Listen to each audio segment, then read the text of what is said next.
Hi there. As you know, I've been wrestling with this concept of the supernal worlds and this world of the demiurge, and how is it possible for there to be a bridge between those two worlds? What would this bridge be made of? What kind of consciousness could possibly span it, etc., etc.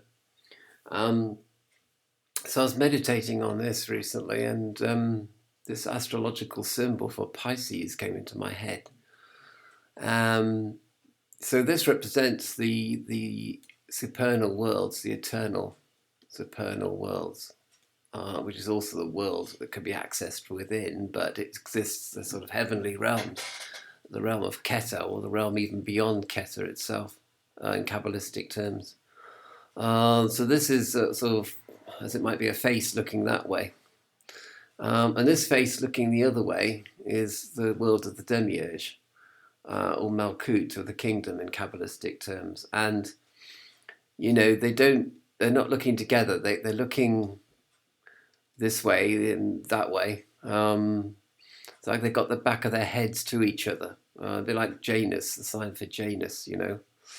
But there's a horizontal bar which crosses between the two kind of semicircles or ellipses, and actually unites them. So I mean, in astrological terms, I think it's a sort of the person as a side that you see, and they have a shadow side, but they have a link between them. So Pisces have a strong sort of astral link between the two sides of their personality, even though they're quite dialectic and quite dualistic, and usually quite black and white in their thinking. There is a sort of artistic unity to their thinking, which is the ultimate resolution of their thoughts. But they often change their minds about things very rapidly. Um, anyway, never mind about Pisces. The point about it is that I saw that again. Then I looked at this bar and I looked into it, and I saw the word logoi.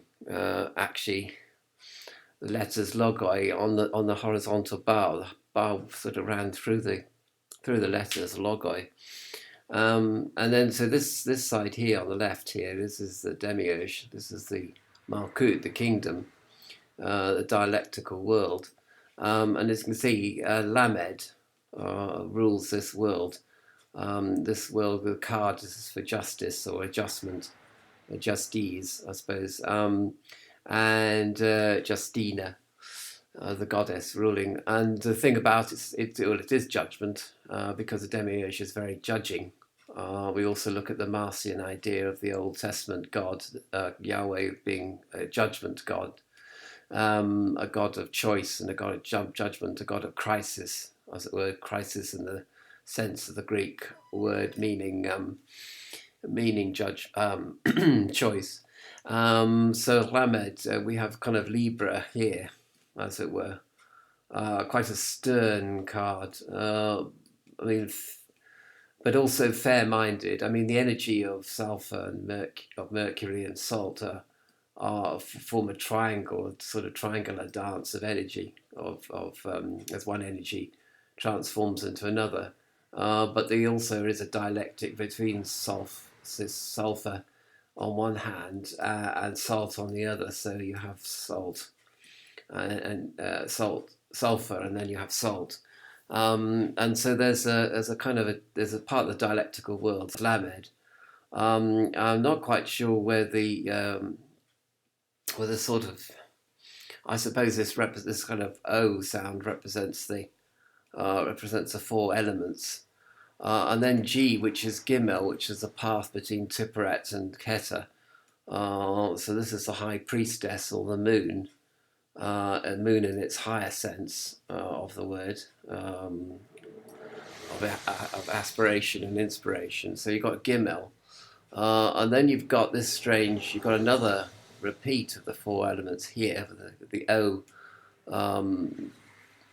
being super, sort of over the top of the sort of the cross sign there, and then you have iota. Well, I mean that's the yod, represents Yod. So that's sort of the spark. That's kind of like the little spark of light. And then I also thought of the Gospel of Thomas, which is like this. So we go from the world of judgment, the world of the four elements, the world of illusion, and we're searching, according to the Gospel of Thomas, verse 2. And we search and we search, and we're going up the middle pillar, following the path of Gimel, right enough.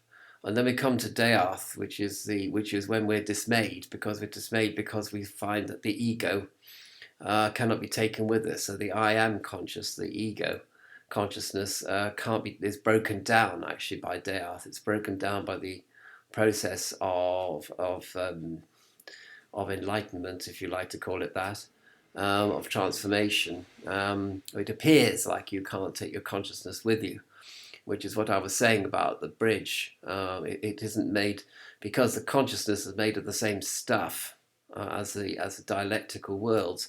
It can't enter the eternal, supernal worlds, you see. That's what Jesus is saying. So dismay, the verb dismay in the verse means that you'll be dismayed to find that you can't take anything with you.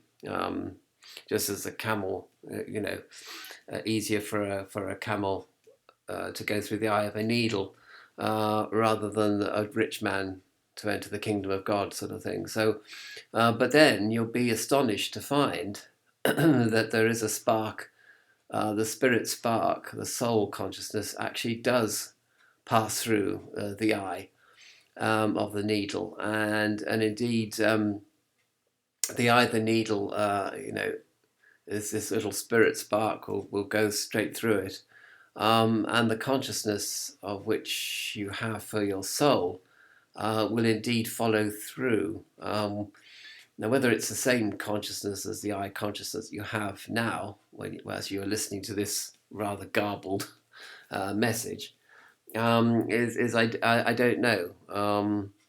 But I mean that's something that you can't speculate from this end. You can only know it from this end. The gnosis comes, from experience of the supernal world directly, obviously. So then the verse of the Gospel of Thomas says you'll be the Lord of all, because you'll realize you're the same stuff as the supernal world. You are your homoousios with the Holy Spirit and with God. Thou art God, sort of thing, it becomes a true statement, whereas it isn't a true statement now. It'll become a true statement, and you'll realize it as such, and have consciousness of this statement, and go into Sit Sat Ananda, which is the bliss and the full consciousness and the full beingness, to put it in Hindu terms. So this Gimel represents the bridge. This is the soul finding its way home. This is the burgeoning consciousness of the soul, but it's different from the I consciousness, the ego. That has to be stripped away by the false sephirot of death. You come into contact with that through the abyss, because the Gimel, the path of Gimel on the tree of life takes you above or within the abyss. So the dark night of the soul kind of thing is a notion that comes to mind here. At this point, you see, there's transformation. So there is destruction, and yet there's creation at the same time. The sort of dung beetle goes into its little dung, and it comes out. I suppose this is the Golden Dawn's, the rite of the rebirth of the initiate. That you you die and you're born again. And the Gimel part is the search for the eye of the needle, I suppose, really.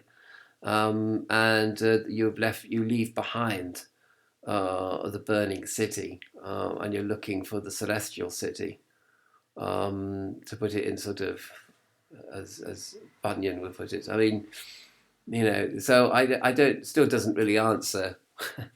Well, it does answer one thing. indeed, you can't take your ego consciousness with you. And you don't. In fact, when you go into the meditation, I mean, I wasn't looking for this symbol. I wasn't looking for this information. It just came to me, like a lot of things come to me as ideas. But I don't know the source of these ideas. It's not that I go around looking for them, trying to think, what can I think now? It doesn't sort of come like, it's kind of a spontaneous outflowing of ideas and creativity, the desire to continue to live in this hellish world, and it's something which you can't look for, but something which is there to find, and you don't even know if you're going to find it, because it is like the eye of the needle, really. In fact, this could be called Gnosticism, and the eye of the needle, which would be a great title. So this bit here is the eye of the needle on the right here, and something of a fire is set alight in your very heart. So I just thought I'd sort of do a Kabbalistic Gnostic contemplation linked to the astrological sign of Pisces, in trying to answer the question, how is it that we can bridge between two things which are completely different from each other, when the substance of the bridge seems to only be with one side of the equation and not with the other. But the answer is there's a transformation, that even though it's the same bridge, this horizontal bar is the same constant bar between these two parts of the sigil, for Pisces, it's nevertheless it does transform itself. But this transformation isn't something that you're consciously aware of. I mean, it looks like it's the same horizontal bar connecting the two semicircles, doesn't it? But in fact, there is a subtle change therein. And I think that's what I'm really trying to say with this contemplation.